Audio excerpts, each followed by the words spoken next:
So, to begin with, me is 36, my wife is 34, and we decided to take this family vacation to fix things. We've been married for 8 years, have 2 kids, both with my parents for the week, and honestly, things have been rough for the past year. Constant bickering, her being too tired or too busy for intimacy, me feeling like a ghost in my own marriage. She suggested the trip, said we needed to get away from the house, away from responsibilities, just us two in a different setting to remember why we fell in love in the first place. I'll admit, I jumped at the idea. I thought maybe being somewhere warm, near the ocean, with cocktails in hand and no distractions would give us a reset. So, here I am, sitting on the balcony of this rented villa, the waves crashing in the distance, the scent of salt in the air, telling strangers on the internet that instead of fixing things, I think I just walked into a nightmare. The first night was fine, almost too fine. We landed, unpacked, had a nice dinner by the beach, even laughed a little like we used to. I went to bed thinking, maybe this trip will actually help. But the next morning, things got weird. I woke up around 7 a.m., went to grab coffee from the kitchen, and realized she wasn't in bed. At first, I thought maybe she went for a walk on the beach, or to grab something from the little cafe down the road. No big deal, right? Except she came back almost an hour later, slightly out of breath, sand all over her legs, and when I casually asked where she went, she got defensive. She said, "I just wanted some air. Don't start making a thing out of it." It was the tone, not the words, that hit me. Irritated, dismissive, like I was being controlling for even asking. My gut twisted, but I brushed it off. I told myself, don't ruin the trip on the first morning. Maybe she just needed space. But that was the moment, the very first red flag, that made me realize this vacation might not be the cure I thought it would be. Later that same day, after we'd been lounging near the pool, she went inside to take a nap. I stayed outside scrolling through my phone, just enjoying the sun. About 30 minutes later, I went in to grab some sunscreen, and that's when I saw it. Her phone was on the nightstand, lit up with a new notification. I wasn't snooping, I swear. I literally just glanced at it because the screen caught my eye. But what I saw froze me. A text preview from someone saved as, "Chris, work," that said, "Wish you were here instead of him." I stood there staring, heart pounding like I'd been caught doing something wrong. I didn't open the message, didn't scroll, didn't even touch her phone. I just walked back out, trying to process it. My brain immediately went into overdrive. Was this innocent flirting? A joke? Or was it exactly what it sounded like? When she came back out an hour later, she acted like nothing happened. Smiled, stretched, asked if I wanted to go for a swim. Meanwhile, I felt like I was watching a stranger move around in my wife's body. That was the moment I realized this trip wasn't just off. Something was seriously wrong. That night, we had reservations at this little seaside restaurant. Candlelit tables right on the sand, live guitar music, the whole romantic setup. I thought, okay, maybe I'm overthinking. Maybe I need to just let go and enjoy this. But halfway through the meal, right after the appetizers came, she excused herself to the bathroom. No big deal at first, until 20 minutes passed. Then 30. I finally got up, embarrassed, weaving through the restaurant to check. She wasn't in the bathroom. I even asked the waitress if she'd seen my wife. She shook her head. When I stepped outside to look around, I caught a glimpse of her down the beach, phone pressed to her ear, pacing like she was in some heated conversation. Her body language was stiff, defensive, arms crossed, face turned away from the restaurant. When she came back, she acted like nothing happened, claimed she'd gotten lost trying to find the bathroom, which made zero sense considering it was literally a single hallway. I didn't push it right then. I didn't want to cause a scene in public. But my stomach dropped. The flimsy excuse, the irritated glare she gave me when I raised an eyebrow, it all screamed lie. That was the night I stopped pretending this was just my imagination. The universe has a twisted sense of humor, because the very next day, the truth didn't just slip out. It was handed to me on a silver platter by a complete stranger. I'd gone down to the local market in the afternoon, just wandering through the stalls while my wife claimed she was too tired and wanted to nap. I was picking through some souvenirs when this older woman, probably in her 60s, came up to me. She had that friendly local vibe, the kind of person who loves chatting with tourists. She asked if I was enjoying the island, and then, completely out of the blue, she says, "Oh, your wife was here yesterday with that man. Tall, dark-haired. They looked like such a passionate couple." I swear my blood went cold. I asked her to repeat herself, and she casually pointed to one of the side streets, saying she'd seen them duck into a cafe together.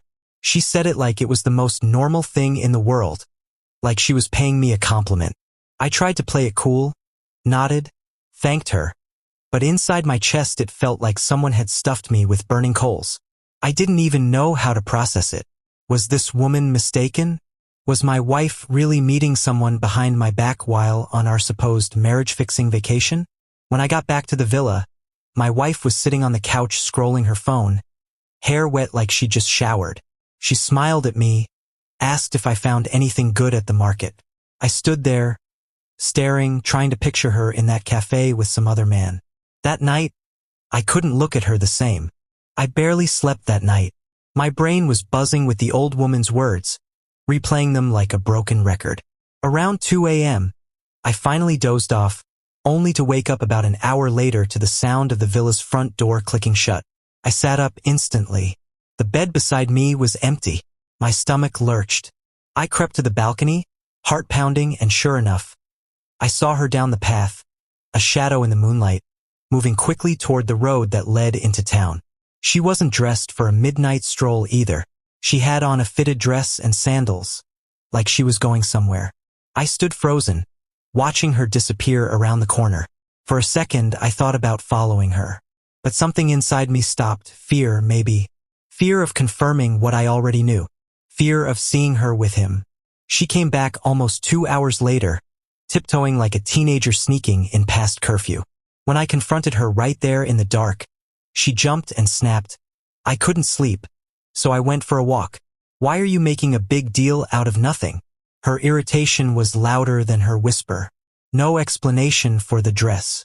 No apology for disappearing in the middle of the night. Just anger that I'd caught her.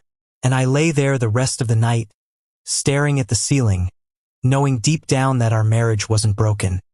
It was over. The next morning, I couldn't hold it in anymore. We were sitting at this cute little outdoor cafe, sunlight streaming through the palm leaves, couples around us laughing and clinking their coffee cups. And there I was, staring across the table at my wife, who was scrolling her phone like I didn't exist. I just blurted it out. "Who were you with last night?" Her head snapped up, eyes narrowing like I just accused her of murder. She hissed, "I told you. I went for a walk. You're paranoid." But something inside me broke. I told her about seeing her sneak out, about the old woman at the market, even about the text from Chris. The words came tumbling out louder than I meant, my voice cutting through the calm cafe atmosphere. People turned, heads swiveled. A couple next to us literally stopped mid-bite to stare. My wife's face flushed red, but not from guilt, from rage. She leaned forward and spat. "You're humiliating yourself. You're pathetic. No wonder I don't want to be around you." It was like being slapped in public. The waiter hovered awkwardly with our plates, not knowing whether to set them down or back away. I felt the weight of every eye on me, the pity, the curiosity. That was the first time on this trip that I realized I wasn't just betrayed. I was being made into a fool in front of strangers. After that scene at breakfast, she went full nuclear with the silent treatment. No apologies, no explanations, just cold, stony silence. She walked ahead of me everywhere, sunglasses on, arms crossed, like I was some stranger following her around. We spent that entire day in this bizarre limbo. We'd planned to take a boat tour along the coast, and since it was prepaid, we still went. But instead of being this romantic adventure, it was torture. Picture it. Turquoise water, dramatic cliffs, other couples cuddled up taking selfies, and me sitting on one side of the boat while my wife sat on the other, scrolling her phone like I wasn't even there. Every now and then she'd glance up, catch me looking, and roll her eyes like I was the problem. At one point, she muttered under her breath, just loud enough for me to hear, "God." I should have just come alone. That was my breaking point. Not the text, not the midnight sneaking out, not even the cafe lie. The way she said it, like our entire marriage was nothing but a burden. I realized then I wasn't just fighting for the truth. I was begging for scraps of respect from someone who clearly didn't care anymore. The breaking point cracked something in me, but the universe wasn't done piling on. That evening, while she took another nap, I went down to the bar by the beach. I just needed a drink, some air, anything to stop my thoughts from chewing me alive. I ended up sitting next to this younger guy, maybe late 20s, who struck up conversation. He asked if I was here with anyone, and I gave a vague, "Yeah, my wife's back at the villa." He gave me this look, hesitant, like he wanted to say something but wasn't sure if he should. Then he asked, "Is your wife tall, dark hair, green dress the other night?" My heart sank. "Yeah, why?" He rubbed the back of his neck, clearly uncomfortable, and said, "Man, I don't want to stir trouble, but I saw her at the bar 2 nights ago, with some guy. They looked close. I thought you knew." I just sat there, staring at him, drink forgotten in my hand. The ocean roared in the background, but all I could hear was blood rushing in my ears. I asked what the guy looked like, and his description wasn't vague. It matched Chris from her office almost perfectly, right down to the stupid man bun I've always hated. That random stranger had no reason to lie. No stake in this. Just another nail in the coffin, hammered in by fate. I thanked him, tried to keep it together, and walked back to the villa on shaking legs, knowing I couldn't ignore it anymore. The next day, I couldn't keep quiet anymore. We were supposed to take this guided hike to a waterfall, one of those magical couple experiences the travel brochure bragged about. I thought maybe being in nature would clear my head, but it only made everything boil over. Halfway up the trail, surrounded by tourists snapping photos, I turned to her and said, "Enough. Are you seeing Chris here? Just tell me the truth." She froze mid-step. The group kept walking, but a few people slowed down, sensing drama brewing. Her face twisted into this irritated mask and she snapped, "Oh my God, you're obsessed. Can you stop embarrassing me in public for once?" That set me off. I said louder than I meant, "I know you've been sneaking out. I know people have seen you with him. How long did you think you could play me like an idiot?" The trail went silent except for the rushing sound of the waterfall in the distance. A couple of hikers actually stopped and stared, like we were part of the scenery. My wife's eyes darted around at the onlookers, and instead of admitting anything, she threw her hands up and screamed, "You're paranoid. You need therapy. Stop ruining everything." She stormed off down the trail, shoving past people, leaving me standing there alone. The guide awkwardly asked if I was okay, but I just shook my head and kept walking in the opposite direction. In that moment, with strangers whispering behind me and the tropical air thick in my lungs, I realized she wasn't even trying to deny it anymore. She was just trying to bury me under humiliation. By the time we got back to the villa, I was exhausted, mentally, emotionally, physically. The sun was dipping below the horizon, painting the sky in bruised purples and oranges. I didn't know if I wanted to scream, cry, or just disappear myself. She was in the living room, lounging on the couch like nothing had happened, phone in hand, scrolling. I took a deep breath, trying to steady my shaking voice. "We need to talk. No more games. No more disappearing. No more excuses." She looked up, annoyed, and said, "What is it now? Can't you just let it go? You're suffocating me." That was it. Something inside me snapped. I dropped onto the couch opposite her, leaned forward, and said quietly but firmly, "I saw you sneak out at night. I know about Chris. I heard from a stranger that you were with him at the bar. I don't care if you deny it. I know." Her face went pale for a split second. Then she scoffed, leaned back and said, "Fine, you caught me. Happy now? I don't care what you do. Maybe you should enjoy the rest of your little vacation alone." Her words cut me deeper than anything I had expected. That was the first time she actually admitted it, in her own dismissive way, without remorse, without apology. I sat there, stunned, feeling the weight of betrayal press down like the tropical humidity outside. This wasn't just cheating, it was the death of trust. That night, I barely slept. I wandered the villa alone, listening to the ocean waves crashing against the shore, feeling like the entire trip had been a cruel joke. Every memory of our laughter, our plans, even the small moments, tainted. I tried to talk to her, but she just shrugged me off or muttered something about being dramatic. I felt humiliated, helpless, and furious all at once. The tension was suffocating. I couldn't eat, couldn't focus, and even the vibrant island sunsets, which should have been breathtaking, just made my chest tighten. At dinner, I barely touched my food. Other couples laughed and shared stories, and I kept imagining them noticing us. Me, a man broken in silence. Her, cold and unbothered, scrolling her phone as if the world didn't exist beyond her own selfishness. By the time the kids were back in my parents' care and the vacation was winding down, I realized that the emotional damage wasn't just temporary. It was permanent. The betrayal had left a scar that no sandy beach or tropical breeze could erase. By the last full day of the trip, I'd reached a point where I couldn't pretend anymore. I knew I had two choices: try to salvage this vacation, and by extension, our marriage, or face the harsh reality and start planning my exit. We sat on the balcony that evening, the sky streaked with gold and purple. I watched her scroll through her phone, oblivious to the weight of what had just happened. My heart ached, but my mind was clear. I couldn't keep living like this, caught between humiliation and hope. I told her quietly, "I can't do this anymore. I came here hoping we could fix things, but you've shown me who you really are. I'm done."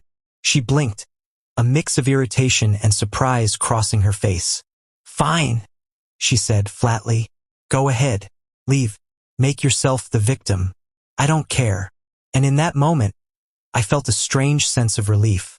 The decision was mine. I wasn't trapped in her lies or her carelessness. I could leave, take back my dignity, and start rebuilding my life, without the constant shadow of betrayal. The next morning, I packed my bags quietly while she was still asleep. The villa felt suffocating, each room a reminder of every lie, every disappearance, every hurtful word. I didn't say goodbye. I didn't argue. I just left, slipping out the door and feeling lighter with every step down the driveway. I caught a taxi to the airport, heart pounding not from fear, but from a strange mixture of grief and freedom. Looking back, I realized the vacation hadn't fixed anything. It had exposed everything. I kept imagining her waking up, realizing I was gone. But honestly, I didn't care anymore. The betrayal was too deep to mend with sand, sunsets, or forced romantic dinners. As the plane lifted off, I watched the island shrink below me, its beauty now twisted by memory. I felt raw, empty, and yet, for the first time in months, free. Looking back now, it's clear. Vacations can't fix broken marriages. They can't hide betrayal, and they can't mend trust that's been shattered. I came to this trip hoping for laughter, reconnection, maybe even a spark of the old US. Instead, I found secrets, lies, and the cold truth about the woman I married. I learned that ignoring red flags only makes the eventual confrontation more painful. That humiliation, when mixed with betrayal, can feel like a physical weight you carry even in beautiful places. And most importantly, I learned that sometimes the bravest choice isn't trying to fix someone else. It's walking away to save yourself. I've started slowly picking up the pieces of my life back home. It's not easy. Nights are quiet in a way that's both peaceful and painfully lonely. But there's also clarity, freedom, and the knowledge that I won't let anyone, no matter how familiar, treat me as disposable. So, Reddit, take it from me. If a relationship is already fractured, don't bet on a perfect vacation to glue it back together. Sometimes the hardest truths come wrapped in the most beautiful sunsets. And sometimes, leaving is the only way to truly see the light again.